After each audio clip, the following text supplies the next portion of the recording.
marks on the shoes, there's like very little contact. You know, until you drove the hell out of the car, and then I guess everything would wear down and fit. But you know what he's saying is absolutely true. I mean, there is no issue. You get a good, you get the amount of stopping you're asking for. Yeah. But the quality of parts today is horrible. We do this all the time, and it gets frustrating for us because you know you can't charge the customer anymore for. I mean, the customer wants the brakes fixed, but you know it gets to a certain point where you want to do the job correctly, but it's not always transferable in the end. But you know, that's what you have to work with today. It's not. Are you saying shops don't work around the shoes anymore, like they used to? No, majority, like if you were gonna work on a newer car, it's probably not an issue. But I'm saying the quality of the parts that we work with is not there. So it's just something to be aware of.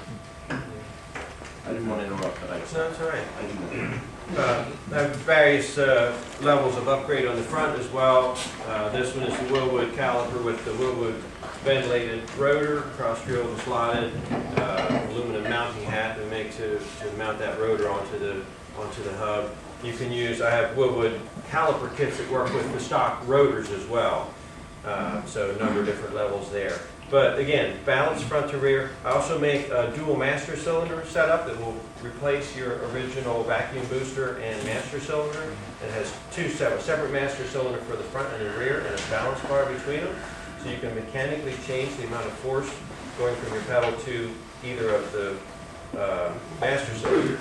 And that's the best way. Then you can fine tune your balance front to rear. Take it out and test it, and oh great, backs aren't doing quite enough, just adjust it a little bit and you can get that set up to where you want.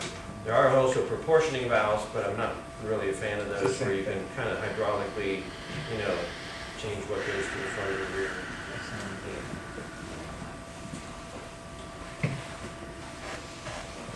Some of the engine stuff here, I didn't bring a whole lot. Just brought a K&N air filter. Synchrometers for synchronizing the carburetors. Best thing for checking the airflow.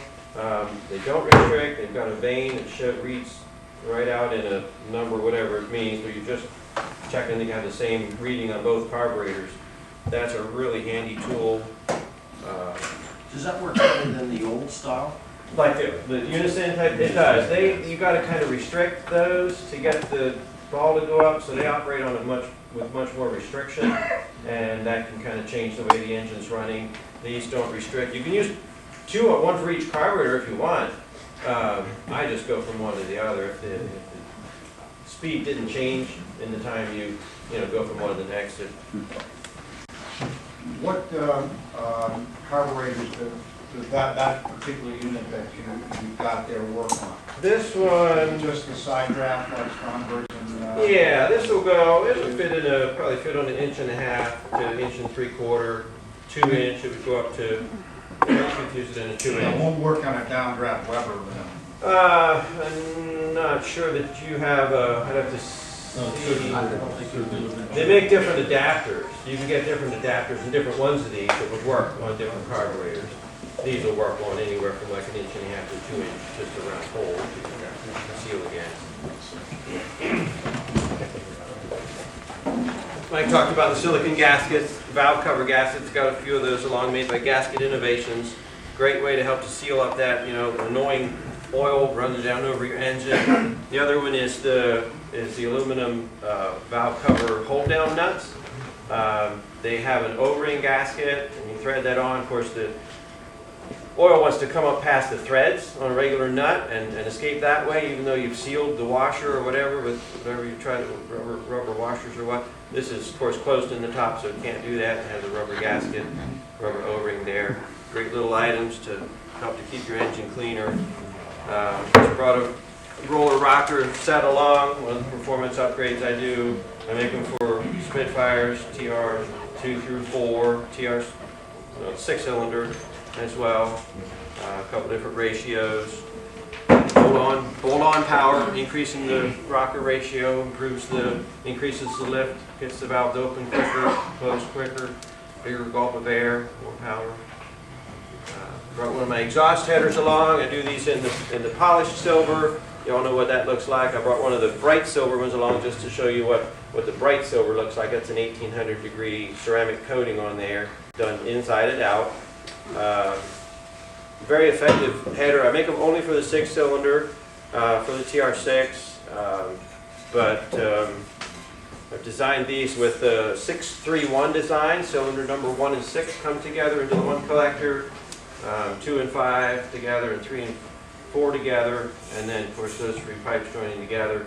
In dyno testing, that was the most effective for horsepower and providing not just horsepower at the top end or not just at the low end, but across the whole range of RPM.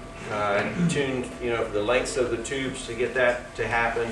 It's amazing how much difference there was just in changing the lengths of the secondary tubes in the dyno to see how that performance chart, how different it was.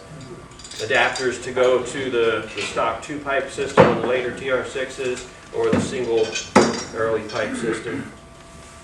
Hey, Richard, does that hip header, and this is going to sound like an awful question, not to put you on the spot, but does that fit fairly well? I mean, It is does. there any modification to the frame or the engines have a tendency to rock a little bit, Right. and if the clearance, if you don't have enough clearance, I'm just saying, because I'm sure a lot of people here have tried to fit quote-unquote headers that are supposed to be just a bolt-on, and it turns out to be anything but a bolt-on. Right. And, it would be great to have a set that you could just drop in, and you know what I'm saying. Yeah. Well, I tried very hard to make that happen. I built everyone on an engine stand, so I'm bolting it right to a head. The clearance will be very close to the block, but so what? It's bolted to it. It's moving with the engine block. People say, wow, it's only, 1/16 of an inch or 1/8 of an inch from the block, and that can vary a little bit. These are welded up and they pull a little bit as they cool and stuff. But 1/8 of an inch clearance is fine to the engine block. It's moving along with it. But to the frame, we want more clearance. So, yeah, I'm not getting complaints about clearance issues. I've done a lot to try to make that work out. Work with the original manifold. I think the original early manifold has the shorter intake manifold. On the TR6 has like a aluminum boss hanging down there. You've got to cut that off to clear, but that's not used for anything anyway. I don't know what it was for originally. But other than that, should fit on there as far as I know with pretty much any other adaptation. Richard, you have a kit that's a higher lift or more opening of the valves. On the rockers? On the rocker. Yes, I have a 1.55 to 1 ratio and 1.65 to 1. The original ratio was like 1.45 to 1 or 1.46. All right. So, do you want to speculate on how much further the valve opens, or is it more, how much deeper does it depress the valve stem? Just a matter of math there. If you have current lift of what do you want to say? Let's go with my GP2 cam. I didn't bring cams along, but my GP2 cam is net lift at the cam of 248 thousandths. 0.248 times stock ratio rocker 1.45. So you have a net lift of about 0.360 with the stock rockers. So 0.248 times 1.55. So instead of 0.360, we have 0.384. So 24 thousandths more lift with the 1.55 rockers.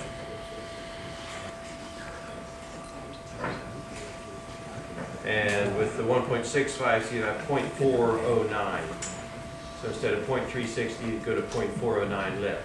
All right, so my question is, so you've been running your car with stock rockers all these years, we've got all this carbon on the valve stems below the guide, and now you're going to push the valve. Well, that's below the guide, so you're only opening further. If you're on top of the guide, that you're going to get more. The valve would go further down. But, okay, so you It's don't not have to gonna worry go about further carbon at the guide, you don't have to worry about trying to push the valve stem No, the carbon will be below it, Okay. so that's not gonna go in any further. It's going down further. So it'd be anything above, but you're not gonna have So carbon. basically, you do not have to take No. out and decarbonize all the valves to put the No. better rockers in. No, You still got plenty of piston with valve clearance? yes, that's not an issue on these. The head is deep enough, the valves really don't get out of the head unless you really increase the compression. To change the subject, you sell a lot of triple carb conversion kits. Have you ever dynoed the effect of switching from 2 to 3 carbs? Just that, I have not. I've built engines, 1 or 2 engines years ago with, the ran with just the dual carbs and dynoed them. And then, built engines with the triple carbs and dynoed them. But never took one and just swapped just that, to have exact dyno figures for that change. But from what I saw, somewhere between 5 and 10 horsepower maybe. It depends on how the engine is built. If it's on a totally stock engine, it's not going to make near as much difference as it will if it's on a well-built up engine. Well, you take the British TR6 with fuel injection was rated at 150, and the American version was at 104 with 2 Strombergs. The difference between those 2 engines is more than just fuel injection versus. No, absolutely. Yeah, So is higher it- compression, different cam. Do you think it's the cam that makes all the difference, or is it the carb? A little bit of everything. It all works together. So I guess my question is, if you put the triple carb setup with the PI cam, would that be sort of equivalent to the fuel injection I think version? you'd be pretty close. Yeah. And it's not hard to build an engine, a US spec engine to build, not hard to build one to exceed that 150 horsepower mark, with different camshafts and, like GP3 cam, triple Strombergs, increasing compression. And my street car's doing like 155 at the wheels, so it's like 180 maybe at the 185 at the flywheel.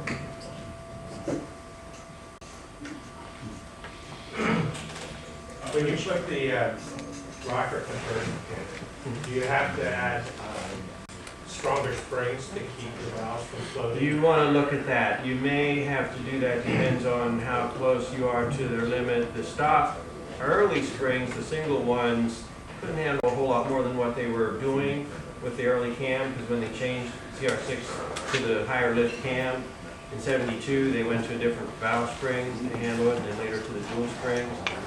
The original dual springs in the later TR6s can handle, if you want, you can push them up to about 0.400 lift. So this depends. If you change them from the stock rockers to the 1.55 ratio roller rockers, probably don't have to change valve springs, but you want to look at it to make sure you have something in there that can handle it. And following it downstream to the cam itself, would you have to modify the cam? You don't have to. Extra pressure? The higher you go in ratio, the more pressure you're putting on the cam. Generally, like with the stock cam, the lift was pretty mild. You're still not going that high in lift. Probably okay definitely okay putting the 155s on with the stock cam. 165s probably also. But we do recommend cam bearings in the block if you're going to high performance cam and the higher ratio rockers. Cam bearings provide a slippery surface for the cam to ride on. Not that when it's running and the oil pressure is up, it had better be riding on a film of oil or it's going to wear out whatever is in there. But it's during startup. If it's cast cam on the cast block and pressure on there and the oil's not there yet, and it can gall. Whereas if you have bearing in there, it's a slippery surface it can ride on until the oil pressure gets up. So yeah, definitely do recommend that. I do boring for cam bearings in-house now. Got tired of trying to get a machine shop to do it for me and build the machinery to do it. So that's easily done if you can get the block to me.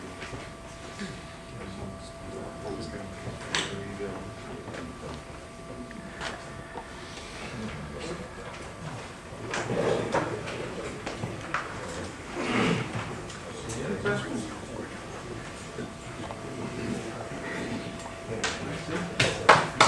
Yeah.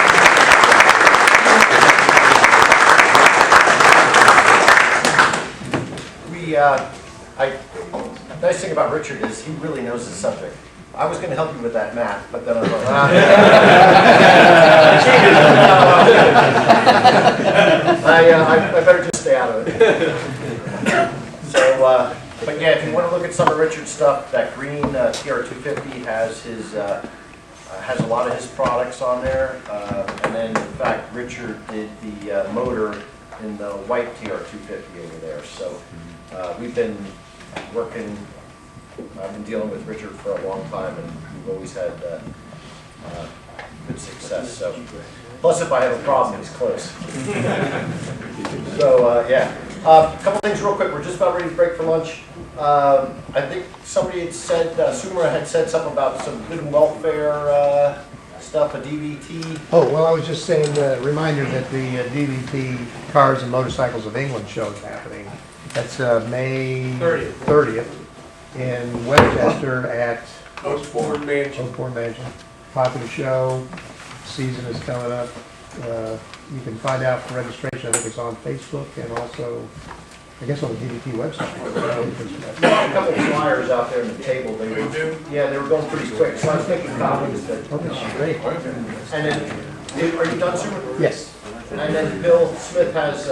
We have the Touch of England British Car and Motorcycle Show in Hohokus, New Jersey, on Saturday, June 13th, with a rain date the next day, Sunday. Also, there's a few flyers out on the counter outside. It's become a really nice show. It's a beautiful venue. It's a National Historic Landmark for those of you that haven't been there. It's held on the tree-shaded lawns of the Hermitage, which, you know, a lot of people say, you know, George Washington slept here. He actually did sleep at this house. It's part of history during the Revolutionary War. So, it might be, if you haven't been out there, it might be a nice ride for you. And come on out and join us. If they run out of flyers, I have more in my car, and if that doesn't work, we on our website, New Jersey, www.njtriumphs.org, under the event section. How about the upgraded awards too? Oh, well, this year now we have some nice silver platters as awards. We got away from the boring, you know, plaques and college trophies and all that. I would be, anybody else, any club announcements, I would be amiss if I didn't mention my my wife Beth. She did a lot of the cooking, and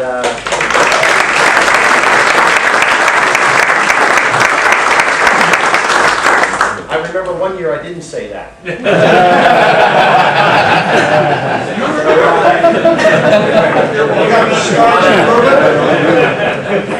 So I don't forget.